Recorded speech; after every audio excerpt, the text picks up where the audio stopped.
What's happening, everybody? Trey here, and today, reactions to the classics, a video I'm very much looking forward to. It is time for reaction to Blur and their top 10 songs coming today. This list is courtesy of our patron Ian.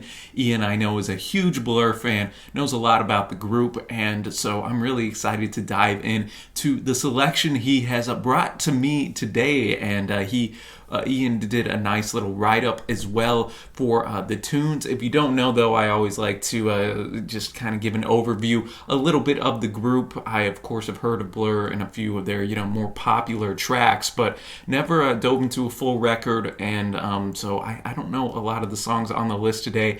If you don't know, they're an English rock band formed in London in 1988, consisting of Damon Albarn, who is also the head of Gorillaz, another really famous band. Then we have guitarist Graham Coxon, we have bassist Alex James, and drummer Dave Roundtree. So that's just kind of the makeup, our quartet of the group. I always like to just kind of get that out of the way at the beginning. So Ian said about this list, he wrote a lot of great stuff, and I always like reading what our patrons have to say because, they obviously really enjoy the group, or they wouldn't be bringing it to us to react to. He said, Blur are a band that have their own distinct sound, and you instantly know it's a Blur song, but at the same time have very broad influences from blues, gospel, 60s rock, 80s pop, and electronic. The songs today are in chronological order, as I think that gives you a feeling for their development and is from the golden age of the band, i.e. the 90s. Blur were very consistent in quality for 5 or 6 albums, very rare to keep going at it for that long. They are also very much an album-focused band in my view, so top 10 is kind of sacrilege. Their albums work best as an artistic creation in themselves, but this top 10 is a good introduction. We're going to be watching a lot of the videos that came, with these songs, which I am looking forward to, and Ian said the videos are worth watching as they really portray the creative power of Damon Albarn and Graham Coxon. They were frequently compared to the Kinks and had an upbeat, humorous, and fun approach to music, in contrast to their great rivals of the 90s, Oasis. At the time, I was a teenager and loved them and Oasis, but at the same time thought Oasis were the better band. In the years following, I played a lot more Blur, though, and think they actually were more original and creative. A band with 6 number 1 albums in the UK and 11 top 10 singles, including 2 number 1s. They are Britpop more than any other band. They have a depth that only a few other bands can match, so top 10 could easily be a top 30. Well, thank you for that write-up, Ian. You have more for the songs that we got on our way as well. Before we dive into this list, a little housekeeping. If you like this video, be sure to give it a big thumbs up and hit that big red subscribe button if you like what you see. We already got a lot of Britpop stuff up on the channel. We actually, my dad, who also runs the channel, did a full album reaction to Blur's self-titled record, so you can check that out as well. Got some Oasis stuff, some Pulp, so yeah, I'm sure there's stuff here you can find that you enjoy. And if you'd like to have us react to a song or a record, you can check out our Patreon page down below. Be like Ian, and shout out to the patrons who help support the channel. And finally, there will not be music in the video today due to copyright, but a link will be down below if you want to check out the full video with the music included. So all that to say, let's just dive into this. Remember, this is in chronological order. So first song on the list is There's No Other Way from their Leisure record in 1991. Ian noted this was UK, went to number 7 in their first hit from 1991. This is their second single, a song that was the theme anthem to an indie club I used to go to near King's Cross in London, brings back memories, and was the most successful song from their first underrated record, Leisure. The video really captures the English suburban home of the late 80s, early 90s. This literally could have been Sunday lunch at my folks' house. The song sums up being a teenager. Love the trippy ending with the trifle coming out of the fridge, the subversive power of conformity. You can be a teenage rebel, but you can't escape Sunday lunch. Oh man, I like that write-up right there, man. So let's get this video popped up, and let's enjoy There's No Other Way. Thank you again to Ian, and let's get it. All right, There's No Other Way coming in by Blur. Starting this list off right, I enjoyed a lot of aspects to this tune and the video in general. You started off kind of with that worm, and then brings it out. Thought the color palette was pretty tight, and then you're already introduced to Graham's really a kind of catchy and I don't know, energetic riff in there. there, so I was already kind of drawn into the tune there. And then you go inside, you see the band in there, and you have Damon, being a little off. You just staring right into the camera a lot of the time. So I thought they did a good job kind of balancing that suburban type of life here. Everybody's enjoying their meal. You have a great spread of food out on the table, but then you also have a bit of that angstiness and creepiness in there. The dad comes in, the lightning crashes down. They did a good job, especially at the end when that 7-layer cake was coming out, messing with the color saturation and playing with that idea. So obviously a lower budget music video, as you would expect from a band that's just starting out, one of their first singles, and that shows though that you don't need to have some massive budget to make a video that's memorable. And the song itself, man, very, very catchy. I think Graham was the highlight for me on this one. Just and towards the end, I could definitely hear some almost like 60s psychedelic influence on that guitar work. So I quite enjoyed that, and it got its message across in the video, I think, as well, for what it was trying to accomplish, man. So there's no other way. Starting us off here, and next up on the list, we got Chemical World from Modern Life is Rubbish in 1993. Ian noted Blur really got into their stride with Chemical World, their second album, Modern Life is Rubbish, which I controversially think is their best. Lots of drug-related references, wonderful song, great guitar work, and Damon's vocals at their best. This is the second single from this record, went to 28 in the UK, and we have another video for it here. So let's see how in 2 years they've matured a little bit. All right, Chemical World coming in here. I gotta say, I like the video to the first track, There's No Other Way, more. I just thought it was a little bit more creative, but I definitely like Chemical World as a song better. I just thought that Damon's vocals, you could tell just in these couple years, definitely took a step up. Not that they were bad on the first tune, but here, you can tell he's got a little more control, very soft in his delivery, and Graham, I think, again, was a highlight of the tune as well, coming in with those riffs. Definitely could see that 60s Kinks type of influence in some of the melodies that we had in here as well. Very catchy on the ears. Just a very, I just described it as I was watching the video, just with the greenery out there, beautiful setting wherever they were. That along with the song itself, man, very kind of just easy, light, and breezy. Yeah, I'm not even trying to rhyme here, but just a tune that's easy on the ears, relaxing, and I just really like that sound, that pop type of sound in there, man. It's tough, I think, for somebody to listen to that and not enjoy at least some aspect of it, whether it's Damon's vocals or Graham's awesome guitar work. So Chemical World, bringing in the work here, and we're going to stay on Modern Life is Rubbish and go to the next track, For Tomorrow. Ian noted lyrically it's a wonderful song telling a story of people living, hanging on for tomorrow, and making the best of things. The record company money has arrived, and the song and video has more professional feeling and lovely orchestration, and makes me smile. Then in our research, we found this was the lead single, 28 in the UK. In this period, the band had gone on a tour of the US, which they greatly detested, especially as the country was the home of grunge and audiences were not receptive to their music. After that tour, Damon started to write songs with a very British feel to it. This was one such song written on Christmas Day 92 at the family piano in his parents' house. That's a cool little tidbit. String section by the Duke String Quartet was used by the band for the first time, and the lyric of the song is about London, and especially Primrose Hill, a hill on the borough of Camden, North London. From there, one can see the whole of central London before them. The ending of the song has a line about a man, Jim, entering his house in Emperor's Gate when Albarn's parents arrive, or first moved to.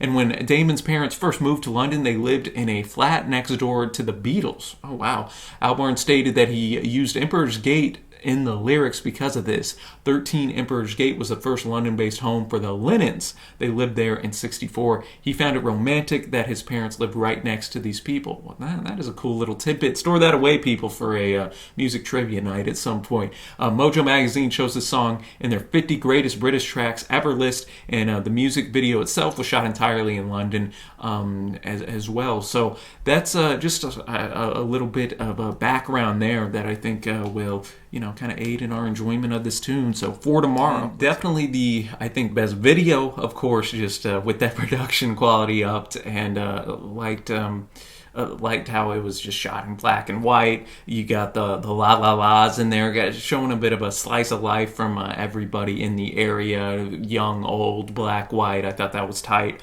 And just the song itself, I think, is their most mature one up on this list. I know there's only been 3, but every song I've heard so far I like more than the previous one. And yeah, this is no exception. And the lyricism, man, pretty strong as well, talking about that 20th century boy at the start, holding on for tomorrow. He ends up meeting what else? Boy, we got to have a 20th century girl in there with their hands on the wheel, trying not to make him sick again, seeing what she can borrow. London's so nice, back in your seamless rhymes, but we're lost on the Westway, and so we hold each other tightly, and we can wait until tomorrow. That concept of just kind of holding on, making it another day, another week, I thought was really kind of heightened by the guy in the river there. And each time we saw him, it seemed like he was more and more submerged underwater to where he barely could breathe. Just how that modern life kind of suffocates you in a sense. The chorus, man, so simple, la la la la la, but it worked really well with Graham's guitar work in there, and just one of those melodies that's just easy to get behind. You can learn it in 10 seconds, and very, very catchy. I enjoyed that. And then that fourth verse was really cool, both on the song and the music video, where they end up going and rolling down the hill, Damon and the gal from the video, and you get the title of the record as well. Whenever they're in, we get the shout out to the Emperor's Gate. We also then get the shout out to Primrose Hill. He says he puts the TV on, turns it off, and makes some tea. Says modern life, well, it's rubbish. And then his gal comes in and says, hey, let's just go to Primrose Hill and enjoy life there. So that's definitely going to be in contention, y'all, for one of my favorite tracks at the end here. Really have enjoyed this list so far, and now we're going to head on over to something that doesn't have a video. We got Bad Head coming in as next on the list. Going to Park Life now from 1994. Ian noted a doleful and melancholic sound that captures the mood of a hangover, metaphoric or otherwise. Great rhythm guitars and echoing organ. That's another thing on the previous tune. I thought the use of the organ and the strings, of course, were fantastic. Just had to throw that in there. This song, Bad Head, speaks to me as it captures that instant of human experience we can all relate to and tells a story. Well, let's get it.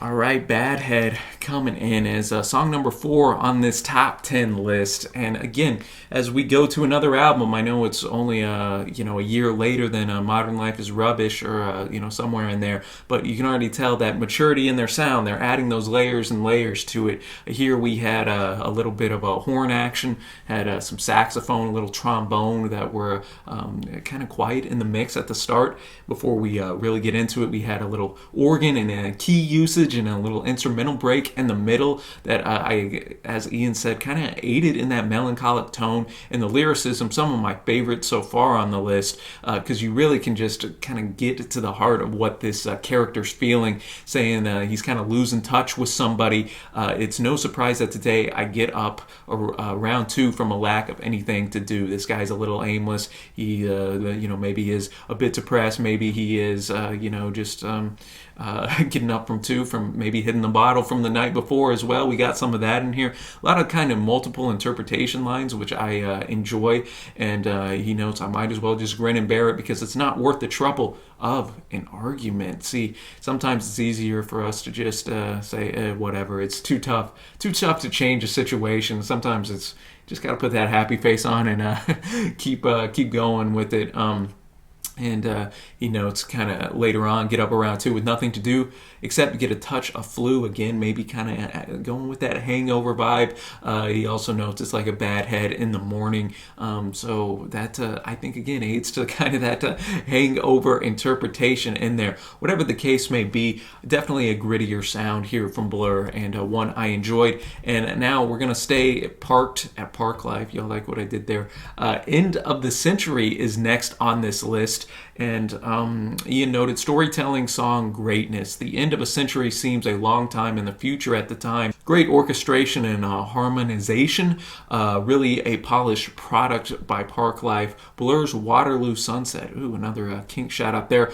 Also, this was a single, went to 19 in the UK. Damon stated that the song is about, quote, how couples get into staying in and staring at each other. Only instead of candlelight, it's the TV light. Producer Stephen Street saw the song as, quote, Damon getting the art of songwriting really sorted. Okay, well, with that build up, I am looking forward to this one. Coming in at under 3 minutes, short, sweet, to the point. Gorgeous arrangement here, melodies that are so strong, and I could definitely, again, hear that Kinks influence, that Ray Davies touch, if you will, on the inspiration of this track, and again, a little bit of use of those horns in there, not overbearing, which is what I like, because I think the strength instrumentally for Blur is, of course, that guitar work that we had at the start with the acoustic going in, and then bringing in Graham's electric guitar, those playing off each other, and the songwriting itself by Damon was just fantastic. Great lyricism in there, drew me into the story right away. Starting off again so small with ants, just like a lot of the music videos that we watch.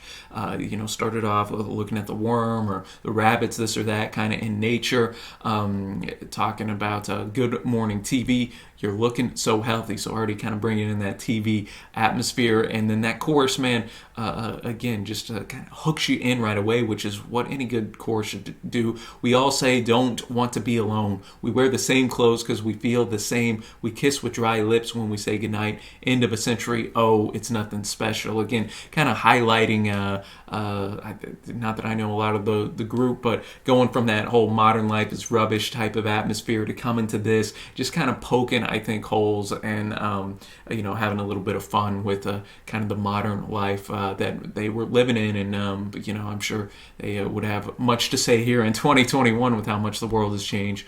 Again, coming back to the TV motif, because it's talking sex on the TV, everybody's at it. Then our two characters start going at it as the TV is kind of glowing them as well. Man, just and then really anthemic at the end as well. Just another strong tune coming in from Blur here. And now we're going to go back to a music video here in just a little bit. We're going now to Parklife, the title track from the record of, same name, the same record, Parkin' in there.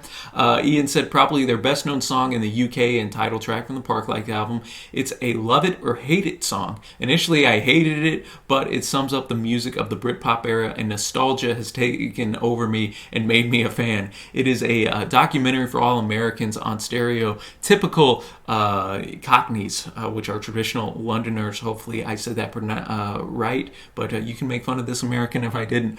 It's also famous for having the Londoner actor Phil Daniels, who was Jimmy Cooper in Quadrophenia.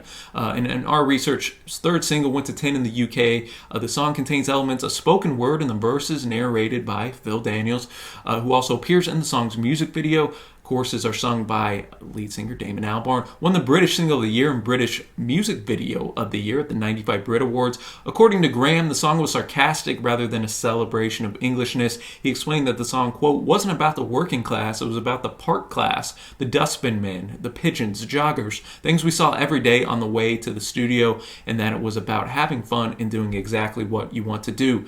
Daniels had been approached to recite a poem for The Debt Collector, but Albarn could not not find a poem he liked and made the song into an instrumental. Daniels was asked to sing lead vocals on Park Life instead.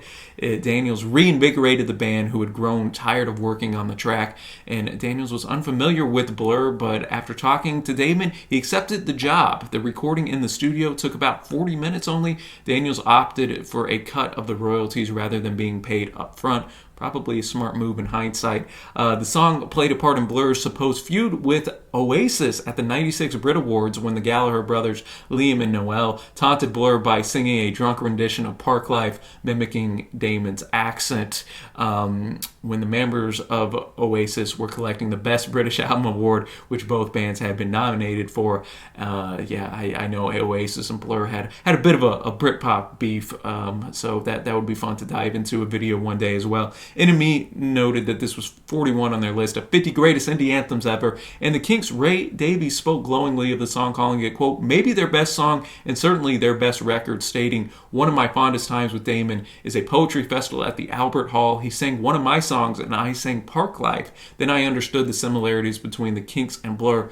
It's in the way I change chords and sing stylistically. I know that was a big write-up, y'all, our biggest of this list, but I thought there were a lot of just gold tidbits in there that you, even if you know the track, maybe you didn't know before. So Blur, Park Life, let's get it. All right, y'all, Park Life coming in. I see what you're saying, Ian, because at the start, I gotta be honest, first minute and a half, I wasn't feeling it at all. But then the more I got used to Daniels's kind of delivery in there, and kind of just started to vibe with the song a little bit, I was like, you know what, I'm actually kind of liking this, showing a bit more of a quirkiness, a quirky side to Blur here, because a lot of the songs we've had, have been nice pop centric type of tunes here. This they went and turned a little bit left field a bit, and I thought the use of Daniels and then going again with those catchy choruses that we've heard up to this point on the list with Damon going in there, and then just shouting out Park Life, that was they had a good dichotomy, I think, of sound, and I guess that's kind of what Ray was talking about with the chord changes and the different stylistic singing styles in there. So really cool. And I like the video too, because you just had Daniels in there describing kind of what I was noting at the start, kind of talking about some guy, you need to lose some weight, talking about the joggers, talking about how he feeds the sparrows, it gives him a sense of well-being. That was one of my favorite lines in there. Some cool little throwbacks as well. There was like some guy that was wearing a sign that said modern life is rubbish. He had the Park Life that was painted at the bottom. He had the band crossing the street almost getting run over, the umbrellas that were all colorful, just stuff to kind of keep you engaged with the video. And I thought it was a creative endeavor there, and so I liked it, man. Definitely not near the top for me on this list. That's one I'm probably going to have to listen to for a few more times, but I did like that sarcastic nature to the tune, man. So we are done with Park Life, and now we're going to head over here, y'all, to The Great Escape with, we got the track Best Days. And this one, Ian noted, is a simple song with a melancholic tone, but actually an uplifting message. This is a lovely song to play on acoustic guitar, and one I frequently go back to when I want to strum and wail, much to the annoyance of my partner. Was really difficult to include this and not Beatlebum to the end, etc. I just love it, so had to stay. I like that, Ian. It's your list. Put the songs you like on there. I like the message, live in the day, enjoy your life, and appreciate the good things you have. Could do with a few more verses to make it a total classic, but who am I to judge? All right, man. Well, going now to The Great Escape, Best Days. Let's get here at, I think, our 7th track, and one of the slowest tempo tunes that we've had on this list, maybe the slowest, but I like that we stretched it out. We went a little longer, almost approached 5 minutes. I believe it's the longest tune on this list, and they made the most of it, man. Instrumentally, I like the key section that we had towards the end. Kind of reminded me of almost, in a weird way, Hello Goodbye by the Beatles in a sense.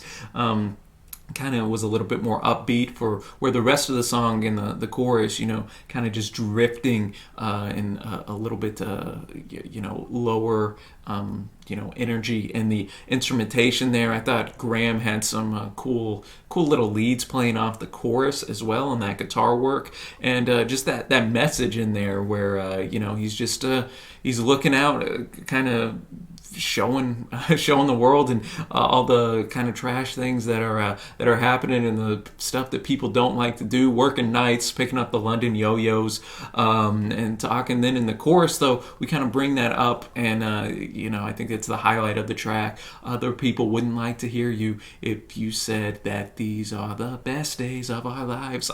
Again, another very strong vocal melody by Damon there. Other people turn around and laugh at you if you said that these are the best days of our lives. And I think that just resonates to somebody in their mid-20s, man. You hear that. You'd even hear that in high school, man. These are the best years of your lives. And I always think, gosh, I really hope not, man. If this is the peak, I don't want to know what lies in store, ahead of here. But he was 25 when he wrote this. People with the same age I am, people kind of note, oh man, you got your whole life ahead of you, this or that, and that's true. But I really think the best days of your lives can, happen later on. At least that's what I'm going to tell myself, man. When you kind of are a little bit more established, you continue that maturity process. For as much as you grow up, you learn you still got a lot of growing up to do, and I think that just kind of highlights the best days, this track quite well in that message. So I enjoyed it quite a bit, and now we're gonna go to another track from here, but it's got a video. So we got Charmless Man coming in here, and Ian noted a fun story with a good video, Blur storytelling at its best. Love how the band interacts with the Charmless Man in the video. Wonderful album smile ends the video, almost threatening. This was a single, went to 5 in the UK. Inspiration for the track was a visit by Damon to his grandmother in Lincolnshire. He stopped off at Grantham railway station and went inside the gentleman's toilet. He noticed a piece of graffiti on a similar theme to the song's title. Okay, that's pretty tight, man. So I'm looking forward to this video. And Charmless Man, I'm aware of the Charming Man, this Charming Man from the Smiths. So let's see what Blur do with the Charmless Man here. What a cool video overall, man. I just liked we started off with what I saw now at the end was like the end of the video with the Charmless Man running, and then we just kind of go through his life as Damon's just painting this nice nice picture with his lyricism in the background. A bit more of that poppy up tempo Blur sound that you would kind of expect from them. And this was one of my favorite videos that we've had up on the list so far. It was just so fun with the band continuing to pop up. He's in the bathroom, out in his workspace. They were in the elevator. The Charmless Man is getting more and more agitated as the video goes on, until eventually he pushes Damon to the side, gets in his car, drives off. He sees the group. He's just like, you know what? I'm done with Blur. He runs him over, thinks he's good to go. Guy has the bloody hand. He runs in, opens up, and then what does he see? The band's still rocking in that ballroom, man, as we had seen them interspersed throughout, and then you get the na na na na na na na na, just that catchy sing-along, kind of almost nostalgia ridden chorus or what have you in there, and then Damon hits him with that kind of creepy smile at the end of the day. Again, I'm a broken record, man. Really, really tight melodies in there. Solid guitar work by Graham yet again. Like the drum performance, and in addition to that, and just the creativity of the video stood out. And now, y'all, it's time where we only got 2 tracks left. This has been a very, very quick list here. So let's go to our next song right here. Get it pulled up on Spotify. Bang, bang. We got He Thought of Cars as our 9th tune on this list. Ian noted, really liked the unusual and discordant feel to the song, the hopelessness of it all. It just grabbed me 20 years ago and keeps pulling me back for one more listen. The loud, energetic intro fades into a ballad, and then that seems to seep and force its way back into the song during the chorus with the brilliant guitar work and bass really shaking you. All right, well, I got my lyrics pulled up here. Let's enjoy this one. One of my favorites for sure on this. Just totally unique in this list, and just to that traditional Blur sound that you would think of. It had those. It sounded like a synthesizer almost shooting in there with the. Again, we had that refrain. We just had it on "Charmless Man" with the na na na. Here we had a more downtrodden la la la la, little slower tempo in there, and just definitely the bleakest track we've had up to this point as well. And even from the opening line, Moscow still red, the young man's dead, gone to heaven instead, the evening news says he was confused. That's a way to grip you into a song when just kind of show that hopelessness in there. And that chorus, he thought of cars and where to drive them, who to drive them with, but there was no one. Ooh, that just hit you right in the heart, man. That kind of reminded me a little bit, just thematically, of OK Computer, which would, of course, come out by Radiohead a couple years later. And just that disconnection with society, even in the midst of this modern technology. We have cars, we have planes, but if we don't have anybody to drive or fly them with, what's the point of it all? Kind of. That's what I'm getting out of this track, man. And then whenever you tack on that synthesizer and just the whole environment and atmosphere of the track, man, it's one that just stood out as unique to me. And I'm gonna be like Ian, man. I think this one will be calling back to me over the next few weeks. Definitely have to hit that heart there. And now we'll take it away because we are down to our last track, y'all. Wouldn't be a Blur list without including Song 2, the only song on here that I know. Ian noted this is the song for whenever you feel lethargic or need a dance workout, a song to move to in an uncoordinated fashion. Given it's had 125 million views on YouTube, it's their biggest international success. Echoes the earlier pop scene song, and the crazy genius of Damon. It demonstrates why brevity can be a strength. It's often mistakenly titled as Woohoo! Number 2 in the UK, went to 4 in Australia, 6 on the US Billboard Alternative Songs. It was nominated for the Best Group Video at the MTV Music Awards, as well as getting nominations at the Brit Awards. And in '98, BBC Radio 1 listeners voted this track as the 15th best song ever. NME placed it on its list of 150 best tracks of the past 15 years. Graham had some interesting notes about this tune, saying that it was intended to be a joke on the record company. Damon had recorded an acoustic demo of the song, which was slower, but featured the song's distinctive woohoo chorus in whistle form.